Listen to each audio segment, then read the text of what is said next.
Welcome to Free to Cook. In this episode we're going to be making fresh basil pesto. Making pesto from scratch is a little bit more work, but you can't beat the freshness of those flavours. It works well as a dip on its own or as a topping.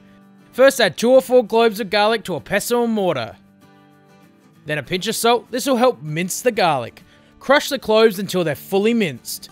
I've added 4 cloves because I love garlic, but I recommend you use 2. Next, slowly add a large bunch of basil bit by bit.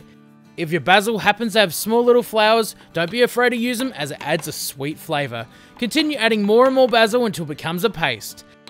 Next, add 3 tablespoons of pine nuts. You can toast them, but I find fresh gives you a better tasting pesto. Crush the pine nuts into the mixture. Now to really kick up the flavour, finely grate fresh Parmesan cheese using a microplane. In total, you'll need around 50 grams of grated Parmesan. Mix it into the pesto. Now to finish off the pesto, add a couple tablespoons of olive oil.